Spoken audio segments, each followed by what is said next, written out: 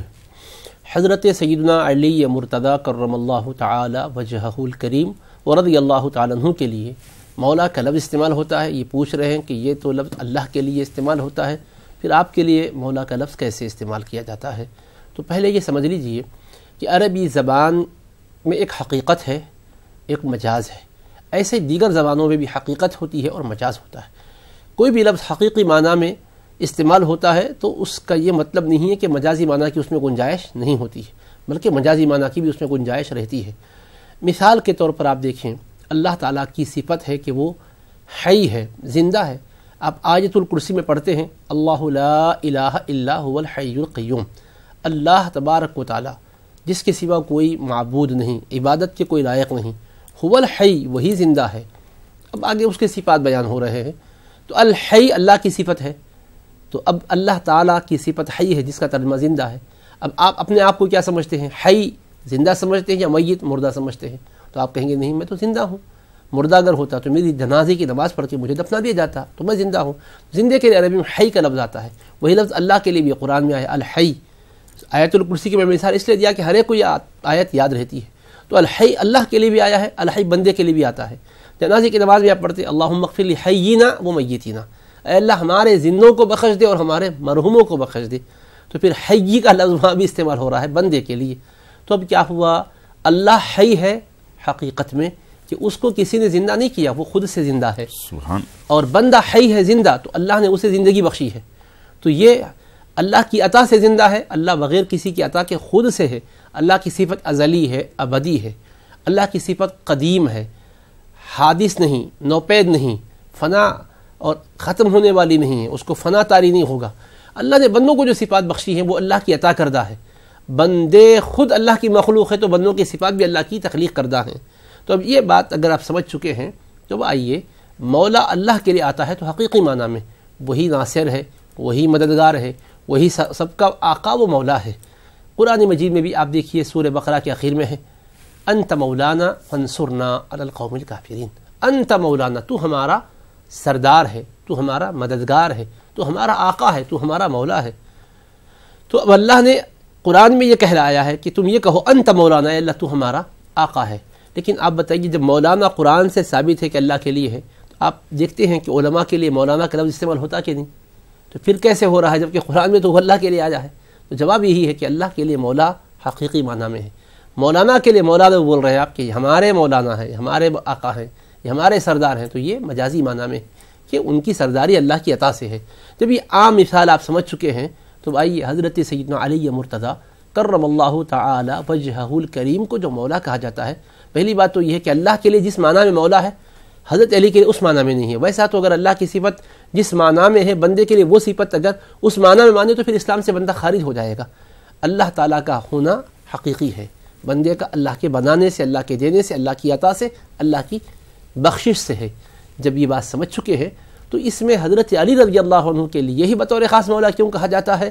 تو یہ اس لیے کہ حضرت نبی کریم صلی اللہ تعالی علیہ وآلہ وصحبہ وسلم نے حجۃ الوداع کے موقع پر جب آپ واپس تشریف لا رہے تھے تو غدیر خوم پر آپ نے قیام فرمایا، جماعت صحابہ کو آپ نے مخاطب کرتے ہوئے ارشاد فرمایا، کیا میں تم سب کا مولا نہیں ہوں؟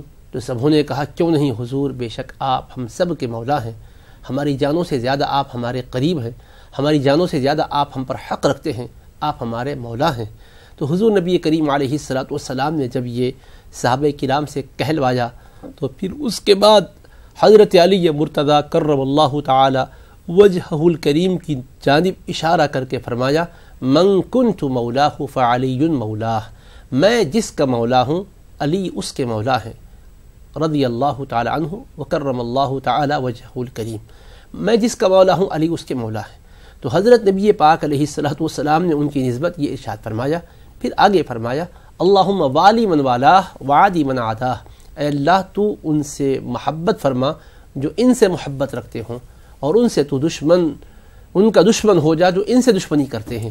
یعنی حضرت علی مرتضیٰ سے جو محبت کرنے والے ہیں، اے اللہ تو ان محبت کرنے والوں کو اپنا محبوب بنا لے، جو ان سے دشمنی رکھتے ہیں اے اللہ تو ان کا دشمن ہو جا۔ یہ حدیث صحیح ہے جو رسول کریم علیہ الصلوۃ والسلام نے فرمائی ہے۔ اس حدیث میں حضرت علی مرتضیٰ کا مقام بتلاتے ہوئے آپ نے مولا کا کلمہ استعمال کیا ہے کہ من کنت مولاہ فعلی مولا، میں جس کا مولا ہوں علی اس کے مولا ہے۔ تو صحابہ کرام نے بھی اس مضمون کو جب سنا، ارشاد مصطفیٰ کو سنا، تو حضرت علی مرتضیٰ کو مبارکباد بھی دی ہے۔ چنانچہ حضرت فاروق اعظم رضی اللہ تعالیٰ عنہ کہتے ہیں کہ اے ابن ابی طالب، آپ کے لیے مبارک ہو، نوید ہو، ہم آپ کو مبارکباد پیش کرتے ہیں کہ آج سے آپ ہمارے مولا ہیں، سب سے بڑھ کر ہماری جانوں پر آپ استحقاق رکھنے والے ہیں، ہر مومن مرد و عورت کے آپ مولا ہو چکے ہیں۔ تو حضرت علی مرتضیٰ کا مولا ہونا حضور کے فرمان سے ثابت اور پھر صحابہ کرام کے اقرار سے ثابت۔ تو جب سرکار دو عالم علیہ السلام کے فرمان و اظہار سے، صحابہ کے اعتراف و اقرار سے ثابت ہے، تو پھر اس میں کوئی الجھن کی بات نہیں ہونی چاہیے۔ حضرت علی مرتضیٰ کا مولا ہونا اس معنی میں نہیں ہے جس معنی میں اللہ کا مولا ہونا ہے، فرق ہے، کیونکہ اللہ کی ذات قدیم ہے، ازلی ہے، ابدی ہے، اللہ تو سب کا خالق ہے۔ حضرت علی مرتضیٰ کو بھی اللہ ہی نے پیدا کیا، وہ صفات بھی اسی نے بخشی ہے نبی کریم علیہ السلام کے تصدق میں، تو یہ اللہ کی عطا کردہ صفت ہے، اور اللہ کا مولا ہونا اس کا اپنا ذاتی ہے، اس کو کسی نے مولا بنایا نہیں ہے۔ ان کو حضور نے مولا بنایا ہے، یہ کہا میں جس کا مولا ہوں علی اس کے مولا ہے، تو یہ بنائے ہوئے ہیں اللہ اس کے رسول کے، اور اللہ کو کسی نے بنایا نہیں ہے، اللہ نے اپنا مولا ہونا ہمیں بتایا ہے۔ اللہ تعالی ہمیں فہم صحیح نصیب فرمائے۔ آمین آمین۔ بہت شکریہ مفتی صاحب، بہت اچھی تفصیل سے گفتگو فرمائی۔ آئیے ایک کالر کو شامل کرتے ہیں، اس کے بعد دیکھتے ہیں کون ہے۔ السلام علیکم۔ ہیلو۔ ہاں جی، السلام علیکم۔ وعلیکم السلام بہن، کون بات کر رہی ہیں؟ زہرآباد سے بات کر رہے ہیں ہم۔ جی بتائیے۔ جی میرا ایک سوال تھا آپ سے۔ جی جی میرا بچہ جو ہے نا الٹا پیدا ہوا تو ہے، جی تو بولتے کہ بجلی گرتی بچے کو کڑا دلانا وہ دلانا بولتے، جی تو اللہ تعالیٰ 6-7 سال کا ہے بچہ، تو دلانا کہ اللہ کے اوپر چھوڑ دینا، اللہ تعالیٰ بھیج دیے، اب کیا کر سکتے؟ ٹھیک ہے بتائیں گے ابھی۔ بہت شکریہ آپ کو کال کرنے کا۔ آئیے ایک اور کالر ہیں، دیکھتے ہیں کون ہے۔ السلام علیکم۔ السلام علیکم۔ جی وعلیکم السلام، کون بات کر رہے ہیں بھائی؟ میں جے سے بات کر رہا ہوں، ایاز اقبال۔ جی ایاز بھائی بتائیے کیا سوال ہے؟ وسیع صاحب سے پہلے بھی سوال کیا تھا، آپ دوسرا سوال یہ ہے کہ شب معراج جو ہوتا ہے، ایک ہے نا شب قدر جب ہوتا ہے، وہ تو جائز ہے بنانے کے لیے، جو شب معراج ہے یہ جائز ہے یا یہ جائز ہے بنانے میں یا ناجائز ہے بنانے میں؟ جی ٹھیک ہے ٹھیک ہے، بہت شکریہ آپ کا۔ ایک اور کالر ہیں، اس کے بعد دیکھتے ہیں کون ہے۔ السلام علیکم۔ السلام علیکم۔ محمد رفیق بول رہا ہوں۔ جی رفیق بھائی کیا سوال ہے؟ میں بول رہا ہوں میرا کھانسی ایک ہفتے سے بہت زیادہ ہے، ان کے لیے کوئی دعا کر دیجیے، اور میری سالی کی شادی ہے اس کے لیے تھوڑا دعا کر دیجیے۔ جی ٹھیک ہے، جی بہت شکریہ آپ کا کال کرنے کا، ابھی بتائیں گے۔ آئیے ناظرین ایک اور کالر ہیں، دیکھتے ہیں کون ہے۔ السلام علیکم۔ ہلو السلام علیکم۔ وعلیکم السلام، جی کون بات کر رہے ہیں؟ جی میں رمضان احمد بات کر رہا ہوں۔ جی بھائی۔ ہلو جی جی آواز آ رہی ہے، سوال بتائیں۔ ہلو، آپ دیکھ رہے ہیں پروگرام روحانی دعائیں۔ ناظرین کچھ کالرز مزید ہیں، وقفے کے بعد دیکھتے ہیں کیا سوالات ہیں۔ السلام علیکم۔ السلام علیکم۔ وعلیکم السلام، کون بات کر رہے ہیں بھائی؟ میں بول رہا ہوں محمد سلطان سری نگر سے، کشمیر سے۔ جی بھائی سلطان بھائی کیا سوال ہے؟ ہاں مولوی صاحب سے عرض ہے کہ میں ایک درود پڑھتا ہوں۔ جی جی ہاں، اللہم صلی وسلم وبارک علی سیدنا محمد قد ذاق فی لتی ادرکنی یا رسول اللہ۔